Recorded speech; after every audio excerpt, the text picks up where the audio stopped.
All right, so I'm Mike Arnold, Militia Casey, Mikearnold. So what happened today was an arraignment on the indictment, and everybody was read the actual indictment. They were read their rights, and everybody entered a not guilty plea, and the case got set for another status conference in March. There was also a hearing on some motions for access to evidence, which was resolved with the court saying you guys get to go tomorrow to the refuge, and if there's any other issues that you see, you'll have to file another motion. So that's what's happening tomorrow, and the process is moving along. In a case like this, where the protesters were more transparent than the FBI and the FBI's investigation, I think that's going to be an issue we'll have to deal with through the coming months. How challenging is this for you not having access to the discovery yet? Well, I mean, knowledge is power. In a case like this, the more information you have, the more empowered you are, particularly when you're sitting in jail. You need to have that information, and that process is moving along, and hopefully we'll be getting it shortly.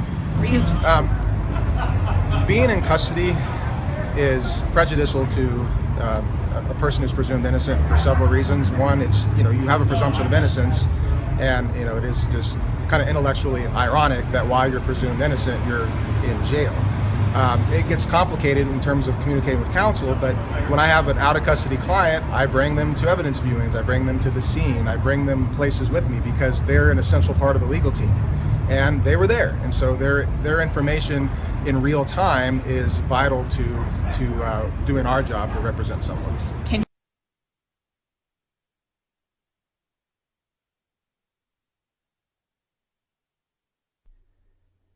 Well, I have received several emails, one in particular from a major general that has called into question some of the details of an event that just took place here where a 12-year-old girl whose name has not been released was taken by helicopter to a hospital for treatment after a shooting at the Rupert gun range. They're saying that this is the daughter of a militia member. She was shot and wounded Sunday after a local meeting of the 3%er Idaho group. Now, as the details go, they're saying that the girl is in stable condition. This is under investigation. And what I don't understand is that it's not clear who was handling the weapon when it was fired. And that is ridiculous because someone has to know. Now, I've had several emails come through, and they're calling into question, why would someone be cleaning a loaded weapon to begin with? Gun safety is first and foremost.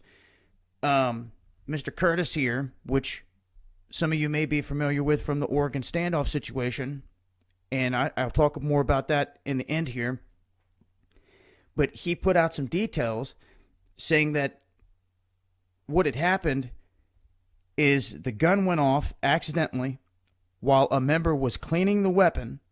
The bullet struck a metal table beneath the shelter and ricocheted. That's when the bullet struck the girl, who was the daughter of a militia member, hit her in the stomach, and then exited out of her side. They're saying that it sounds like she's going to be okay, but then Curtis went on to say that they have set up, they have their Idaho 3%er PayPal account, and that they're taking donations that are intended for the girl's family.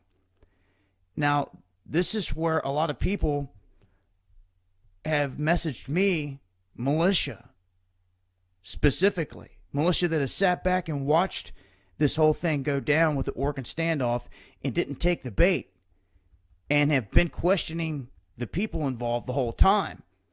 They're asking, gun safety's first.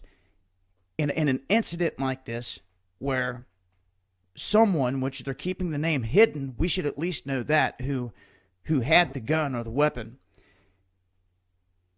They're being hidden for now, but they were trying to clean a loaded weapon, and because of that mistake, now they're trying to raise money under their account, and I guess why people are questioning this the most is because of some of the people involved, and the main character being Mr. Curtis.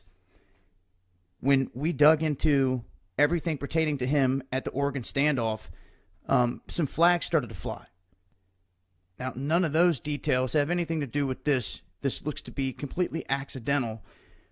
But with him alone, he had stated he had vetted a lot of the people that were involved in the Oregon standoff. And we were questioning, if you vetted a lot of these people, then how come you're not exposing how they're not a Marine or a Ranger, or they just had 3 felony charges dropped, gun charges at that.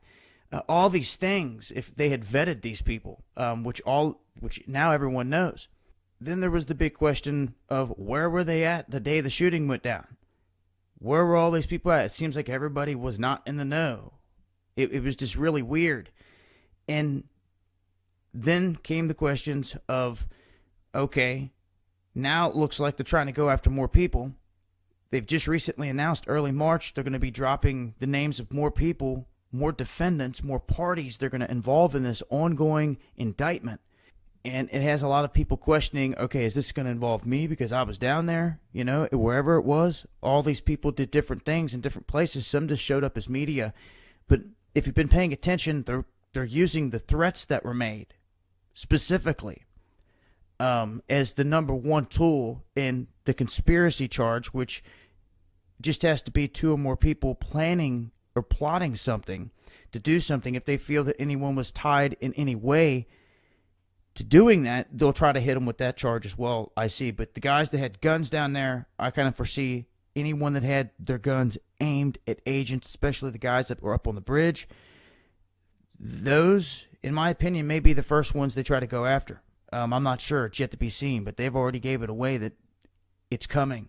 And today, there's supposed to be more updates as I get them. I'll continue to update with other videos, and we'll continue to talk about this week, Friday, 8:30 Eastern, Real Talk Live. It's going to be hosted over on Into the Stars channel. You can always catch it on undergroundworldnews.com/live feeds as well. And, hopefully this 12-year-old girl will be okay here in this incident. A lot of concern about what's going on with certain groups and the leadership within those groups. And I guess this is also why dozens of groups sat back and watched and have been questioning, I'm going to do a reset. what's really going on with some of these people. Video. So let's try this again. I'm going to go all the way to the top. Here you go. Wildlife Refuge are in court today. Now, Brent Weisberg has the very latest from the courtroom. A majority of the suspects in this case are all still in custody, but the judge today took the time to point out to each of them and their families, and the public for that matter, that the presumption of innocence still exists for them up until the point they are convicted. But a handful of the defendants, including Ryan Bundy and Ryan Payne, say being locked up is taken away from that presumption of innocence. Today, all the defendants entered not guilty plea to the 1 count of conspiracy. We've also learned that the government will likely seek 2 superseding indictments, meaning that more charges could be filed. That could happen in 90 days. The judge today telling the U.S. Attorney's Office that she doesn't want to see this case delayed and wants to see it get resolved, again referring back to the presumption of innocence for the suspect. She also says that the U.S. Attorney's Office should move more quickly at getting those superseding indictments filed. The U.S. Attorney's Office today calling this case unprecedented because of the number of suspects and evidence. We also learned that tomorrow and Friday, the Malheur National Wildlife Refuge will be open to the defense team and their investigators for a total of 13 hours. The defense teams will be able to take video and pictures of the site. Ammon Bundy wanted to personally address the court today. He also wanted to make arrangements to be transported down to the National Wildlife Refuge so he could help his defense attorneys with that inspection, but the judge sternly told him to sit down. She also denied his request. Reporting at the federal courthouse building in downtown Portland, I'm Brent Weisberg, KOIN 6 News.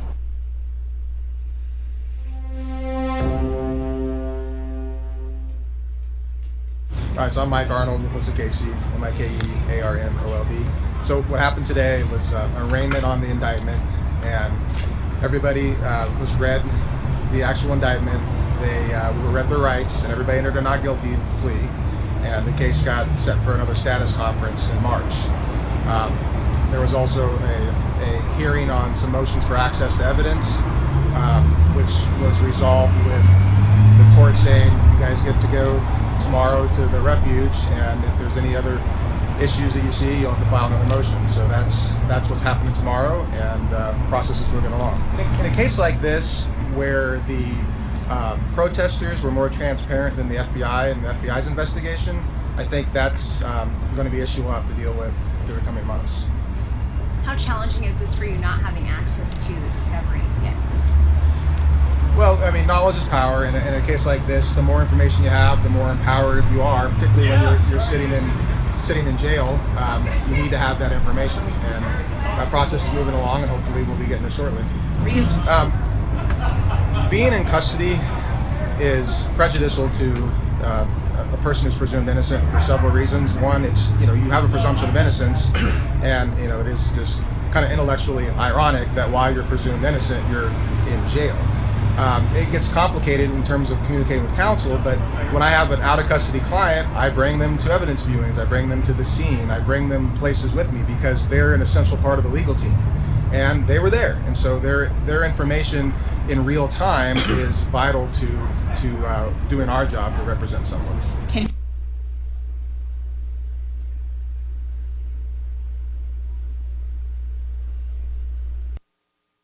I'm not going to play this Dabu one again. There's no need to. Although it does point out one of my points. I've went and checked out militias more than once, several, and generally I run into one of two things. People that are calling themselves militias, they're just gangs. Many times white power gangs. I'm no interest in getting in that. When I look into what they're doing, the only thing they're prepping is guns and ammo. They got no food or supplies or meds, so that means these guys are going to become the enemy real quick if the shit hits the fan.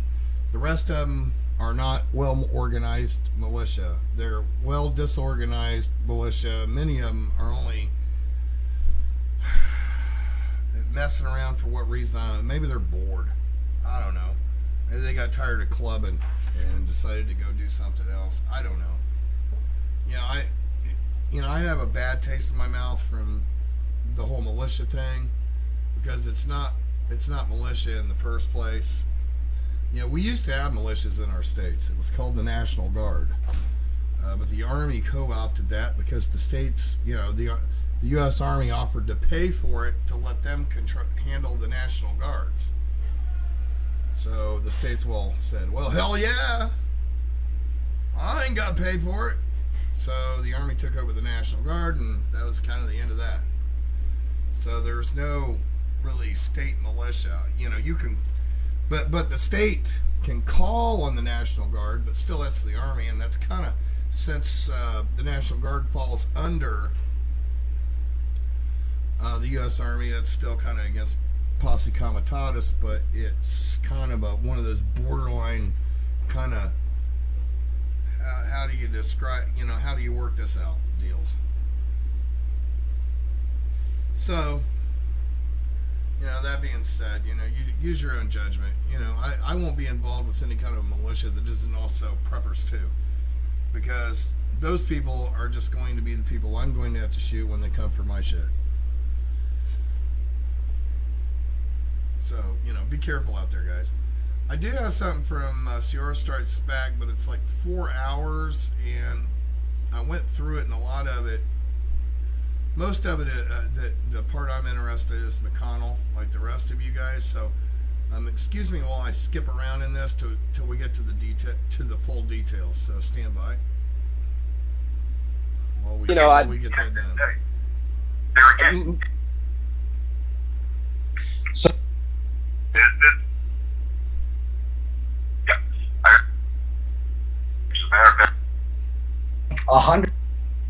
It all appeared. If you look close, and I'll try to find a better picture, there's one right there. If you look close, okay, now the blood's gone. See what I mean? Now they got evidence how blood's gone. Look at the poles. Look at the Yep.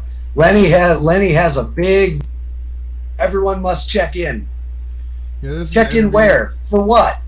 Interview with Mark McConnell coming up. So that's what we got going from Sierra. That's what I wanted to hear. So, and have been asked to bring up. But I'm telling you, the information that's in there is unbelievable. And there's just no way to deny it. These people were actors. The families actually didn't even move into the town of Newtown, until like a year before this happened. I think it was 2013 when most of them moved into the area. And every kid that was shot just happens to be the parent of one of the victims. That's a little odd.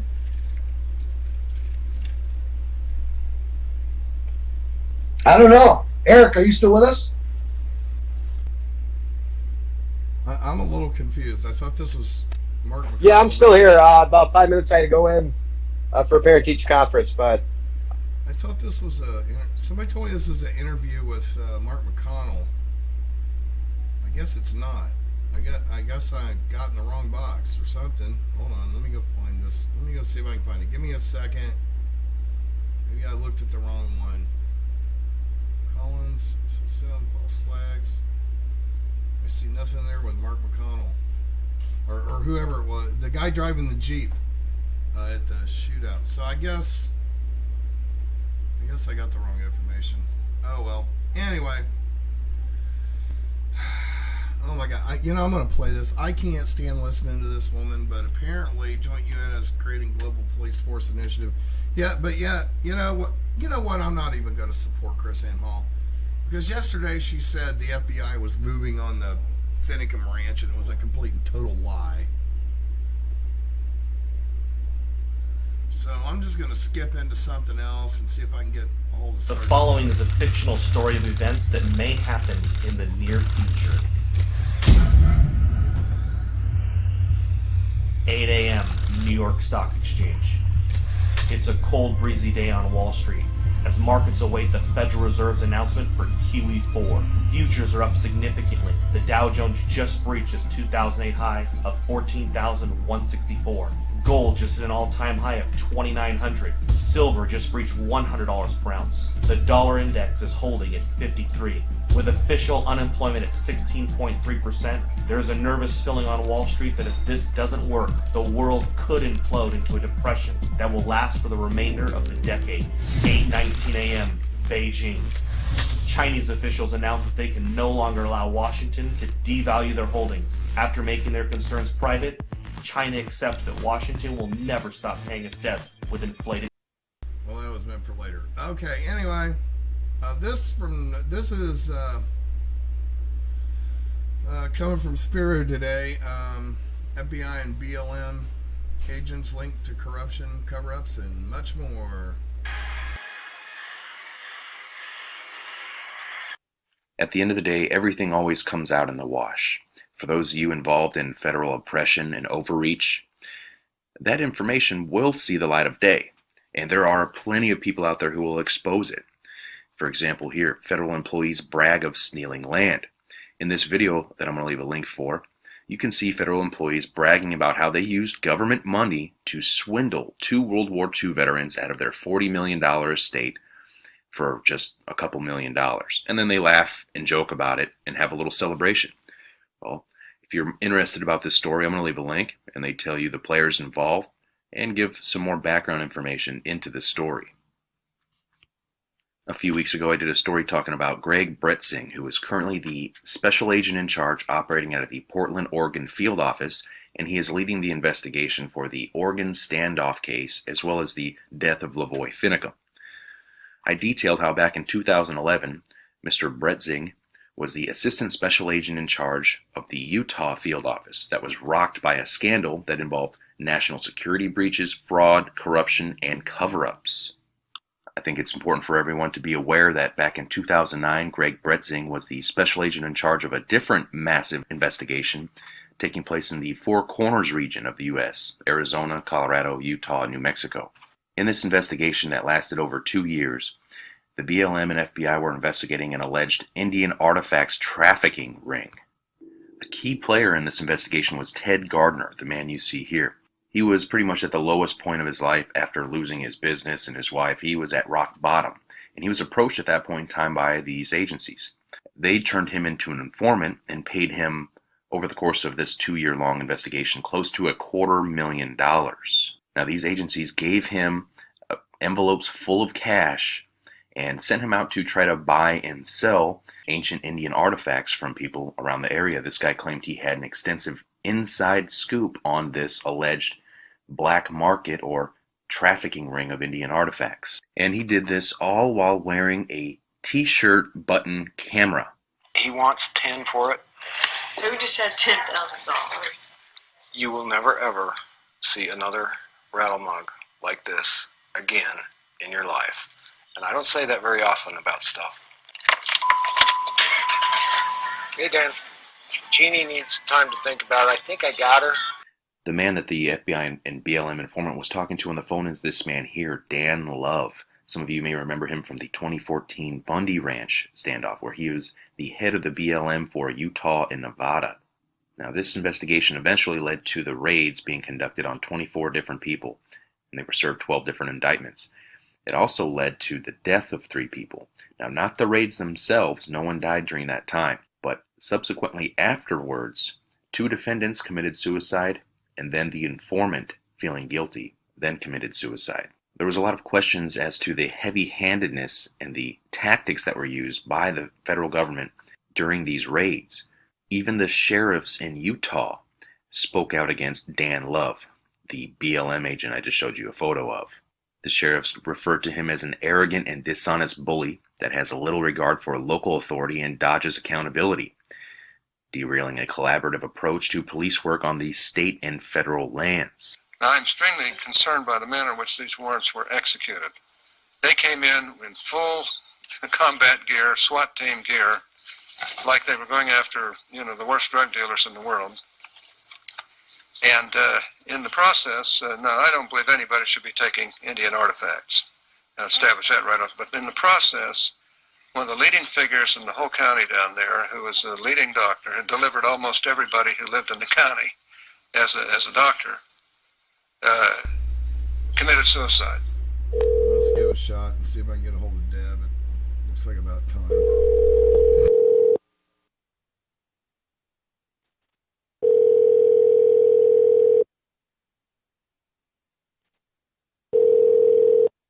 Hello. Hey Deb, how you doing? I'm doing okay. How are you? Oh, not too bad. I was starting to worry about you. We ain't been able to touch base in days and days. Oh, I have been so busy. I have been extremely busy. That's what I figured, and very stressed, I'm sure. I got the news. Yes. And it gets more concerning every moment, but if you could update us, because everything I'm getting is coming from mainstream media only. So, could you kind of tell me what you got and I'll rebut it. All we got is some of them went to court, some of them didn't. They're pushing trials to 2017, and nobody got cut loose. That is about the gist of what we got.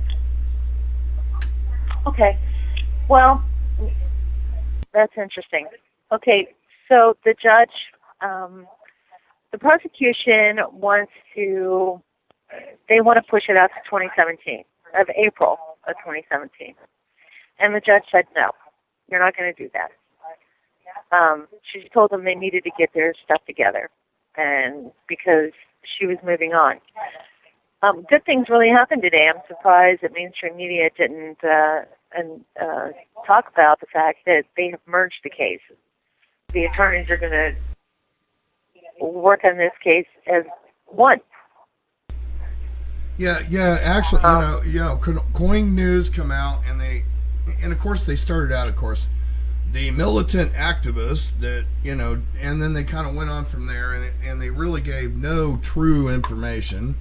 And then we had one other release from the Oregonian, or however that's pronounced, which wasn't much better. I've been kind of talking back and forth with Sergeant Mo on Facebook, but she's busy too. But we just wanted to hear it from what we know you were there, so everybody wants to hear what the hell actually happened. Right. It was very. Today was just the particulars. The judge the judge allowed the prosecution to read the charges and exactly what the charges were.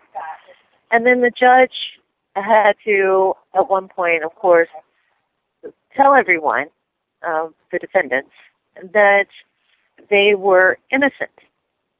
And it was important that everybody remember that these people are innocent until they are proven guilty. So just about everyone was there. They have a separate indictment on Blaine Cooper and a few other people, but those cases will merge with this one here in the future too, only because they were picked up at another date. So I don't care what kind of conspiracy theory starts out there. That's the only reason why, okay? Because they were picked up at a different time than these guys, okay? And so it was the first guys that were arrested that were in there today, and with guys and gals, right? But and that were picked up in Oregon. You understand what I'm saying? Right. And the other people were on a different indictment, but they're going to be merged in with this one. But it just didn't happen by today, and they'll be arraigned in another time. But President was John Wertheimer was in court. The first time I'd seen him in court was today. Okay, that's it. Shauna Cox was on the phone, and a few of the guys waved. A couple of the guys waved their to not appear. They didn't have to appear. It was an arraignment. So they didn't have to appear, but their attorneys were there representing them. Joe O'Shaughnessy was not there today. Shauna Cox was on the phone, listening to the proceeding. Right. And she also, by phone, she put in her plea of not guilty. Okay, so once I upload it, they were all read. They were all read. That they are innocent until proven guilty, and that it was the burden of the government to find them guilty. The burden of proof was on the government, and she reiterated quite a bit about them all being innocent until proven guilty. So as she went around the room, she asked all of the gentlemen if they understood what she had said about them being innocent. Ryan Payne was I think it was Eamon Bundy was the first one to stand up, and she said, "Do you understand?" And he said, "Yes." Then Ryan Payne stood up, and she said, "Mr. Payne, do you understand what I just said?" And Ryan Payne says, "It's hard to understand that I'm innocent, that you're saying that I'm innocent, and I'm standing here shackled." So, she said, hell yeah. "Okay." I would say the same thing, man. Yeah. And he said, "I just don't understand that how I can be perceived as an innocent person and be shackled today in this courtroom." And then they went around the room like that, and most of the guys just said, "Yes, I understand. I gotcha." It came time for Jason Patrick to stand up. Jason Patrick stands up, and she says, "Mr. Patrick, do you understand that you are what I said, how I explained that you're innocent until proven guilty?" And Jason Patrick said, "I understand." This is great. He said, "I understand that that I am being charged by the federal government, and I have no right." Awesome. So, yeah. It didn't. David Fry. Wait a minute. You know what Coin said? He said, Koin. What? They said he said, "I have no rights, and you're going to do whatever you want to do anyway." That's how they worded what he said. No, he did not say that. See, so there you go. Mass media again. The Oregonian mirrored the same, almost so the you're same do what comment. you're going to want to do anyway? Jason Patrick did say you're the federal government. You guys are going to do whatever you want to do. Jason Patrick said that. Oh, he did say that. But he also said, and I understand that I have no rights. Yes. All right, So, so if they didn't put that part in, that was the most important part. yeah, okay, yeah, so they decontexted it, of course. Of course. Yeah, he did say, and, yeah, he did. And then David Fry stood up, and David Fry said, yeah, I understand what you're saying, but it's just kind of weird that I'm standing here in chains, if I'm innocent. And, but everyone else said yes, and just, but there were a few of the guys who did stand up and really show their, they just were like, wow, you're talking about us being innocent. You got us shackled here. Well, yeah, of course. And we got cheers for doing it. It's not like the whole room, but Yeah. some applause, but one or two individuals. That sounds like Mo in the background. It is. Oh, okay. It is Mo. All right, well, tell her I said And hi. we just got in. He said hi. Nitehawk. Hi, Nitehawk. Yeah, so What's up? we just got in from court. We stopped to get a bite to eat and then came back to the hotel. But it was interesting and very informative. The judge seemed very fair. She's you could tell she's going to be the kind of judge not to put up with any kind of BS. She today she was fair. Yeah, she's been unfair in the past. And So- the release hearing, Well, something that's concerning me with this is the fact they're trying to push this down into 2017. From what I'm hearing, it might not happen, but then then half of these guys got to go to Nevada and do the same thing all over again. Right. Now, anybody who gets a release will go to Nevada. So, I mean, that's what's going to happen. They're taking their time getting Clive in there. I know that a judge has ordered Mr. Bundy back to Nevada. That was last Thursday. So he was not in court today, which surprised me a little bit, which tells me he's not been charged, or he's in the next group of people that are charged, along with Blaine Cooper and those guys. But I don't know why, because he was arrested before David Fry and Sean Anderson, and the other guy, what's his name? The last four. Oh, Jeff Banta. Jeff Banta. They were in court today. Jeff Banta, I think he waived his appearance and just let his attorney speak for him. I was kind of getting the impression that when they arrested Cliven, Homeland Security was a little involved because they got him at the airport. Maybe I'm wrong. Yes. Yeah, I don't know. But I can tell you he was not in the courtroom today. He was not. A long time. And she also ordered the partial. Well, I've also noticed there's a smack. Right, and listen. Go ahead. Oh, I'm noticing there's a kick in the teeth going down on the Mormons right now. We've seen. I've seen that online. And there, a lot. There's been a couple of articles here by local papers like the Oregonian Live, who one girl just came right out and said, this is because of Mormonism, and religion, So she really jumped the shark. Yeah. It's like because the Bundys and Lavoie and all them, they were LDS, and and we're seeing. And the charges they were arresting these people on yesterday in Colorado and I think Utah, if they do that, they need to take 9 billion SWAT officers into every inner city neighborhood and do the same damn thing. Mm-hmm. Because it wasn't actually a commit fraud. It was a I keep saying this conspiracy word coming up. A conspiracy to commit fraud. Yeah, conspiracy. Pre-crime. What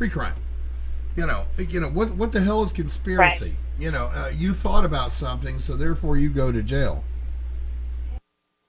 Yeah. Yeah, there seems to be a lot of that.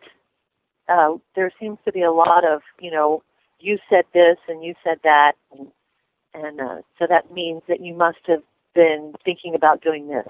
You know, there's a lot of that here. It's interesting. Yeah, my daughter just came in here and said there's one of the federal courts somewhere that just are pushing through a bill to make it wrong to film police. Because they're always trying to do that. Yeah, and I don't know if you saw the video today. I'm not sure it was in California or Florida. All I saw was palm trees, so it could be anywhere on the South Coast. But, you know, a white guy, you know, he held up his hands. He was apparently a little drunk, and he started to lose balance. He touched his car and then moved to stumble to catch his footing. Every cop in front of him started shooting, so he ran for his back seat, and they caught him in the side, so he stopped, and he stood up and held his arms straight up and turned around, and they shot him, it looked like 3 or 4 times in the back. That just seems to be the status quo now.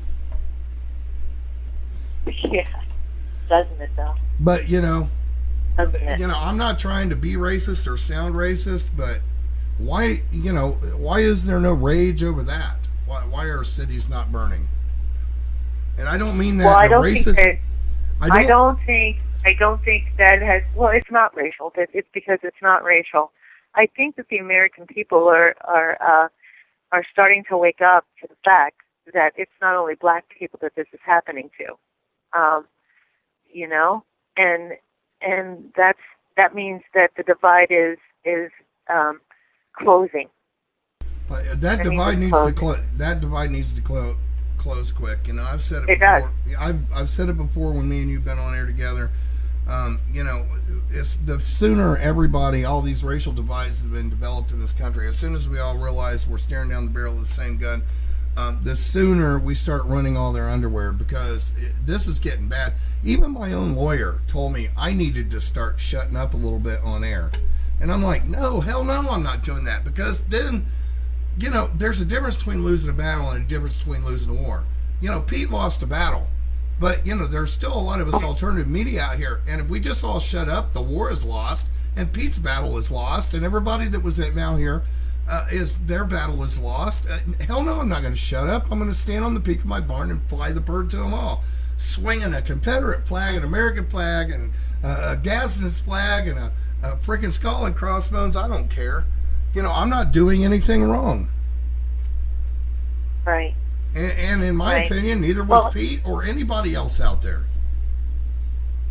Well, unfortunately, it's not even about whether you did something wrong or not anymore. You know, it's what they perceive that you did. Yeah, you know, which goes right back to conspiracy and pre-crime, which is getting a little frightening as we see this coming down the line more and more.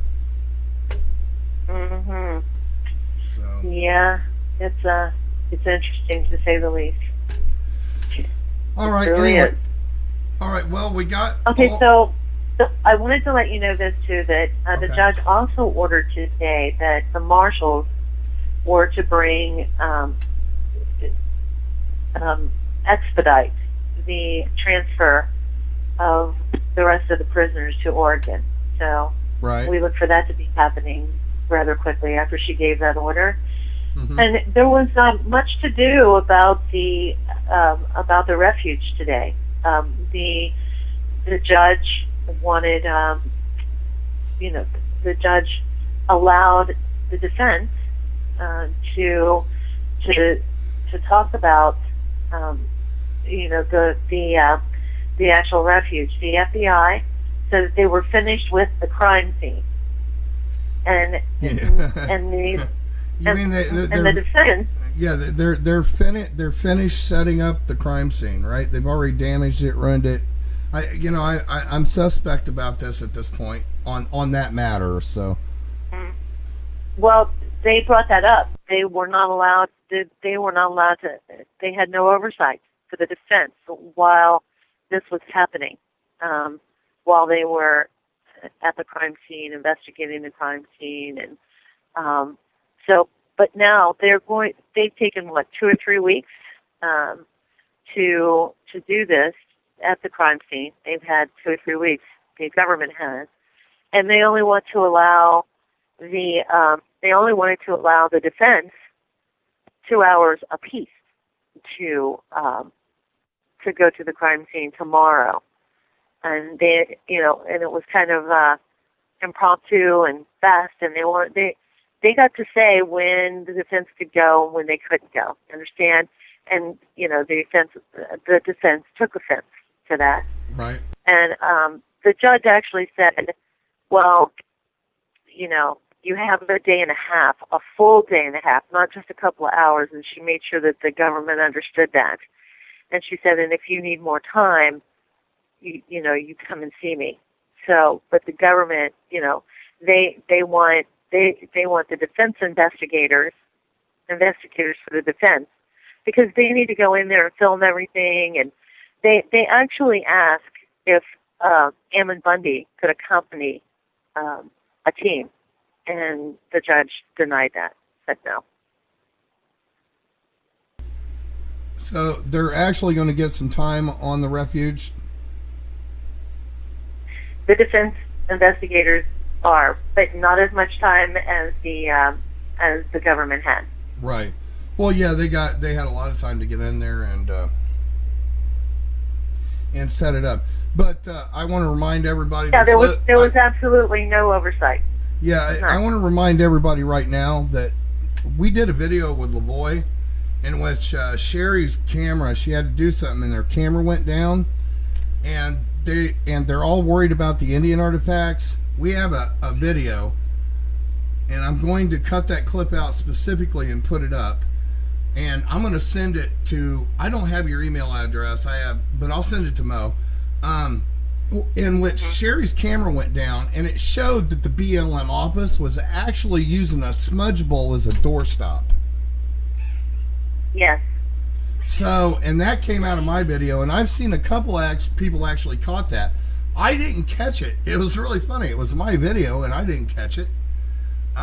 Even though I collect that kind of stuff off my own farm. But, and we've also seen, other information coming out where BLM is wholesale destroying native lands, native artifacts, and sacred sites in other states. It's like, okay, well, who's calling the kettle black here? Because we're seeing a lot more damage being done by the BLM.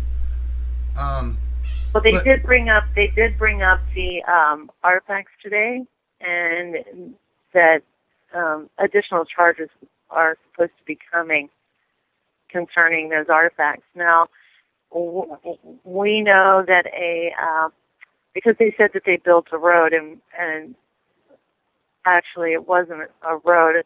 I kept hearing the whole time I was there that about this road from mainstream media and other talk shows. I kept hearing that they were building a road, and I was like, building a road? I had never seen anybody using any kind of earth movers or anything. But what they did, there was already a driveway down there, and they graded it again and put more gravel on it, and that's and cleared the snow from what I was looking at.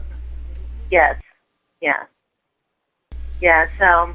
Yeah, they're going to keep piling on charges until they can make something stick. From what I'm seeing, it's like throwing, it's like when you're kids and you just keep throwing mud until you can cover the whole window. It's really ridiculous. At every stage of this, and any of the, there are several other channels actually restreaming this, and all you alternative guys out there, you need to realize they're trying to stop us and shut us up. They're using Pete as their warning signal. And I'm seeing a lot of these guys in alternative media are starting to tone down and get away from this subject. And you need to stop toning down and getting away from this subject. Do all your normal stuff, but don't tone down, because, if you lose a battle, you go home, lick your wounds, bury your dead, and tend your wounded, and then you just go back. I told everybody last night. Did you hear about the peaceful protest at Valley Forge back in the 1700s? Well, neither did I. It's kind of a lame joke, Yeah. but, you know. No, actually, it's not. I mean, what is happening here is, it's fascinating. I'm learning a lot about how the court works in cases like this, and I think everybody's kind of flying by the seat of their pants on this one, and even the government. And you're right. I mean, they really are just throwing a lot of stuff about there. But let me tell you something. What they did today was huge. When they combined all of the cases, and they're going to do this like as one. I don't know exactly how that's going to work, but it's a huge effort. A huge effort. And wow, these attorneys are on it. They really are. So it's going to be something else to watch, and everybody needs to, because this is history being made. This is history. This is modern day history. And with the age of YouTube and the age of social media, people, the word gets out so much faster, and people. I've noticed something about people during this, and that is that when it's not sensational enough for people, that's when people start, and they get bored. That's when they start making up stuff. So we need to be careful about that, and that's. Said that. Yeah, I got so pumped. I said that not too long ago. I think I may even have said it while I was speaking with you, and some woman came out and wrote an article that said, that I was trying to suppress everybody else's free speech so that Pete could have his. And that isn't what I was saying at all. What I was saying was, please be careful about spreading rumors and lies and getting caught up in things that just aren't based in reality. We as alternative media need to be responsible, because this really is history in the making. People will be reading about this for the rest of time, as long as people can read about it. It will be in the history books. And do something about it. I got punked so bad. I was embarrassed yesterday. Somebody sent me this link that Obama had used executive order to put a Muslim on the bench, and it looked like abcgo.news, but it wasn't. It was I don't see very well unless I'm wearing my glasses, and I didn't have my glasses on, so I didn't see the link really good. I just see the ABC Go News on the website, and I just went. I went 900 degrees of feral, got on air, started having a freaking seizure, and then 20 minutes later I realized, oh my God, that is so. I had to take the video down. Like, some people don't do that. And then go retract it on the next show. And it was so, in fact, ask Mo. I said, well, I have to give you credit, because most people who do that, quite honestly, most people who do that refuse to retract anything. In alternative media. It's amazing. I don't know how many times Pete and I had to go back and apologize for getting it wrong, Oh, yeah. Guess what, you guys? We got something wrong yesterday. Oh, we got to tell you guys, right? Yeah, I was incredibly embarrassed, In fact, I think when the 8th person I sent was Sergeant Mo, it said those MFers did it again. That MFer did it again, look what he did. And then, later I'm like, oh my God, I'm so embarrassed. I got punked. Well, at least you had the integrity to retract it and say you got it wrong. Yeah, it happens to the best. A lot of people refuse to do that. They refuse. Well, I appreciate those props, but geez, I'm still embarrassed. Because I usually don't miss these internet screwy things. You know, I just didn't have my glasses on and missed that little weird thing that was in the actual web address. I just looked at the site itself, which said ABC Go News, which is, you know, and it was the same page. And then when I got to looking at it a little bit, it turned out to be pretty much The Onion. Oh, yeah. Well, it happens. So with the amount of news that we all go through and consume in a day, I'm surprised it doesn't happen more. Right. You know? Right. Yeah, I had to get on a couple of internet broadcasters like, you need to retract this stuff. I got, you know, Chris Ann Hall said that Finicum's ranch was getting attacked yesterday, and it ended up being those other people and all that stuff. And I asked her to retract it, and she refuses to. But you know, it's like, I don't understand why a lot of these alternative broadcasters, you know, there's nothing wrong with saying you're wrong. In fact, saying you're wrong when you're wrong actually increases, you know, your honor and what you're trying to do. But to not say you're wrong, I agree. Yeah, it just gets all that does is get you a big pile of trolls. Right. Yep. It's like no kidding. Yeah, it's like going to the troll bank and making a withdrawal. Right, I hear you. All right, Deb. Well, that's the nature. Unfortunately, that's the nature of the business. Yes, that we're in. Definitely. All right. Tell Mo when she's giving these updates to please remember to tag me so I can get them into the forum. I made a specific forum for her on the Operation American Spring 2.0, and I need help from everybody that can to let me know where all these protests and stuff are going on across the country so we can get live streamers there, because I need that information to get that into the forum so we can get people, you know, signed up to go on live stream, because it's really important that we get in and document all of these things going on and let the American people know that we have not forgotten what has gone on, not only in Oregon and Bundy Ranch, but you know, America as a whole, or the world as a whole for that matter, because, you know, Europe's having similar problems, Australia's having similar problems, every place with any kind of freedom is having similar problems, and it is really important that we jump up on the, you know, literally as alternative media, that we jump up on the forefront of this and do the best we can to report the best we can in the most truth that we can, in the most truthful way that we can.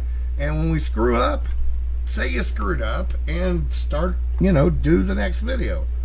You know, that is so important, because as soon as you screw up and you get caught, you know, if you screw up and you get caught and you don't retract it, or you screw up because you got punked and you don't retract it, then you're suspect. So. Right. That's right.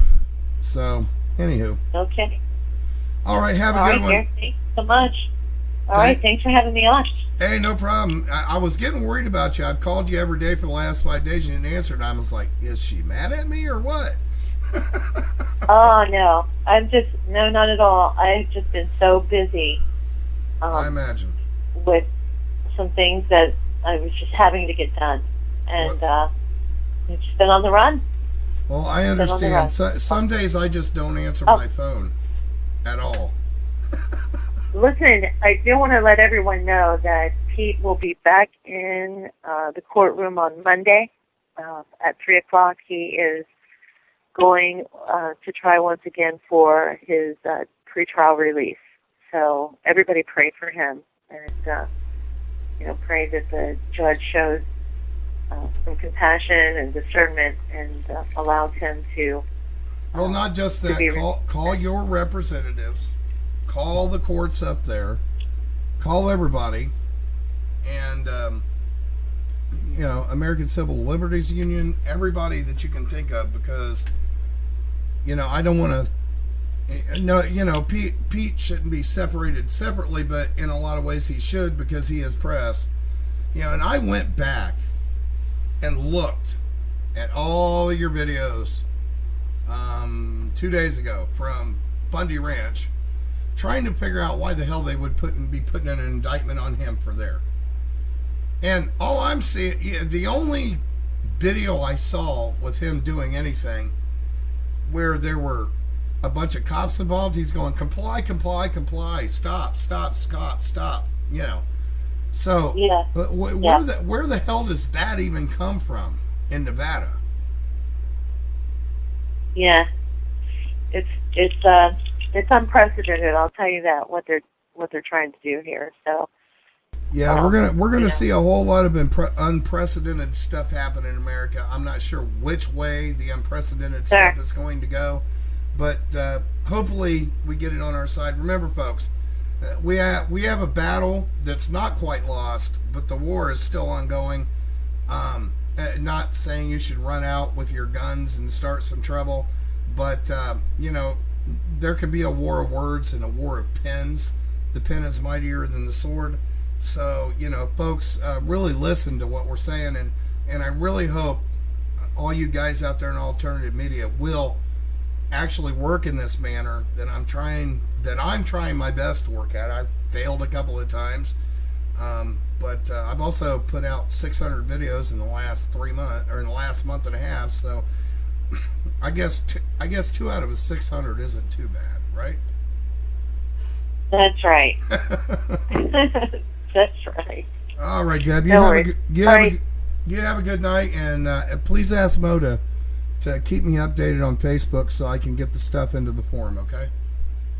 Okay, certainly will. Thank you, sir. Yep. You too, ma'am. Have a good night. Bye-bye. All right, there you go. You got that from Deb. I'm going to shut off for 5 minutes so I can get this fully archived. So just stand by, drop anchor. I'll be right back.